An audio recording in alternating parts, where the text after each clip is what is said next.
Hi hello welcome to Telugu one. నేను రూప. Bruce Lee ఈ పేరు వినని వారు ప్రపంచంలో ఉండరు అంటే అతిశయోక్తి కాదు. అతనికి సంబంధించిన పూర్తి వివరాలు తెలియకపోయినా బ్రూస్లీ అనేవాడు మార్షల్ ఆర్ట్స్లో నిపుణుడు అని మాత్రం అందరికీ తెలుసు. అమెరికాలో జన్మించి హాంకాంగ్లో పెరిగిన యోధుడు, నటుడు. అతని కుమారుడు బ్రాండన్ లీ, కుమార్తె షాన్లీ కూడా నటులే. బ్రూస్లీ అసలు పేరు లీ జాన్ ఫాన్. అతను తన సినిమాల్లో చైనా సాంప్రదాయాలను, జాతీయ గౌరవాన్ని ఎక్కువగా చూపించేవాడు. అందుకే చైనా వారికి బ్రూస్లీ అంటే ఎంతో అభిమానం. చైనీయుల సాంప్రదాయ క్రీడ కుంగ్ఫును లీ తన సినిమాల్లో ఎక్కువగా ప్రదర్శించేవాడు. 9 సంవత్సరాల వయసులో ఉండగా తన తండ్రితో కలిసి ద కిడ్ అనే చిత్రంలో నటించాడు. అది ఒక కామిక్ క్యారెక్టర్ ఆధారంగా రూపొందించిన పాత్ర. అదే లీకి మొదటి సినిమా. 18 సంవత్సరాల వయసు వచ్చేసరికి 20 చిత్రాల్లో నటించాడు.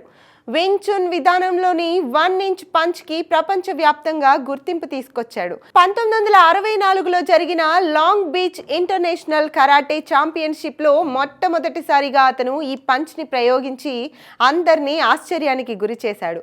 వస్తువుకు కేవలం 1 అంగుళం దూరంలో చేతిని ఉంచి కనురెప్ప కాలంలో బలమైన పంచ్ని విసరడం ఎలా సాధ్యమైందో ఎవ్వరూ గుర్తించలేకపోయారు.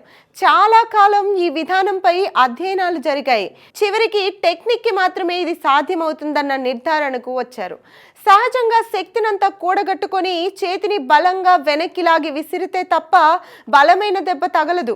కానీ బ్రూస్లీ మందంగా ఉండే చెక్కను సైతం 1 ఇంచ్ పంచ్తో ముక్కలు చేసేవాడు. ఇప్పుడు అంతర్జాతీయ మార్షల్ ఆర్ట్స్లో 1 ఇంచ్ పంచ్ ఒక భాగమైంది. అపారమైన అనుభవం ఉన్న వారికే అది సాధ్యమవుతుంది. 5 దశాబ్దాల క్రితమే 1 ఇంచ్ పంచ్ని ప్రపంచానికి పరిచయం చేశాడు బ్రూస్లీ. బ్రూస్లీ తన కెరియర్లో హీరోగా నటించిన సినిమాలు 5. అందులో చివరిది ఎంటర్ ది డ్రాగన్. ఈ సినిమా మరో నెల రోజుల్లో రిలీజ్ అవుతుందనగా బ్రూస్లీ చనిపోయాడు.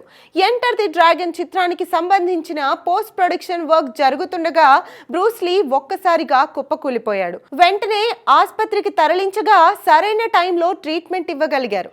ఆ తర్వాత 1973 జూలై 20న నిర్మాత రేమండ్ చోతో కలిసి బ్రూస్లీ, అతని భార్య డిన్నర్కి వెళ్లాల్సి ఉంది. అయితే బ్రూస్లీ పడుకొని ఉన్నాడు. అతన్ని లేపేందుకు ప్రయత్నించినా లేవలేదు. వెంటనే ఆసుపత్రికి తరలించారు. అతన్ని బ్రతికించేందుకు డాక్టర్లు ప్రయత్నించారు.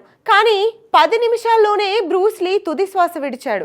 32 సంవత్సరాల అతి చిన్న వయసులో అతను చనిపోవడం అందరినీ కలిచివేసింది. ఇదిలా ఉంటే బ్రూస్లీ కుమారుడు బ్రాండన్ లీ కూడా 28 సంవత్సరాల అతి చిన్న వయసులోనే చనిపోవడం మరింత బాధాకరం. 1993 మార్చి 31న ది క్రో అనే సినిమా షూటింగ్లో భాగంగా ఒక యాక్షన్ సన్నివేశం చిత్రీకరణ జరుగుతోంది.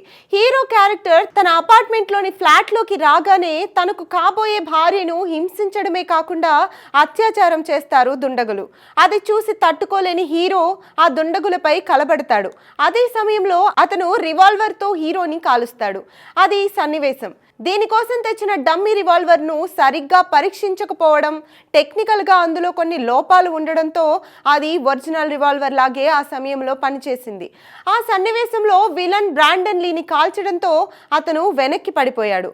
కట్ చెప్పిన తర్వాత కూడా లేవకపోవడంతో దగ్గరకు వెళ్ళి పరిశీలించారు. అతను అపస్మారక స్థితిలోకి వెళ్ళినట్టు గుర్తించిన యూనిట్ సభ్యులు బ్రాండన్ను ఆసుపత్రికి తరలించారు. ఆ తర్వాత కొద్దిసేపటికి అతను తుదిశ్వాస విడిచాడు. ఈ ఘటన ప్రపంచాన్ని ఒక్కసారిగా షాక్కి గురి చేసింది. బ్రూస్లీ తన కెరియర్లో చేస్తున్న 5వ cinema enter the dragon post production work జరుగుతుండగా చనిపోయాడు. అతని కెరియర్లో అదే భారీ బడ్జెట్ సినిమా. అలాగే బ్రాండన్ లీ కూడా అప్పటి వరకు హీరోగా 5 సినిమాల్లో నటించాడు. 5వ సినిమా ది క్రో. ఈ సినిమా షూటింగ్ సమయంలోనే అతను చనిపోయాడు. బ్రాండన్ కెరియర్లో భారీ బడ్జెట్తో సినిమా ఇదే. తండ్రి కొడుకులు చనిపోయే సమయానికి 5వ సినిమా షూటింగ్లో ఉండడం, అది కూడా భారీ బడ్జెట్ సినిమాలు కావడం అందరినీ ఆశ్చర్యపరిచింది. బ్రూస్లీ సమాధి పక్కనే బ్రాండన్ లీ సమాధి కూడా ఏర్పాటు చేశారు.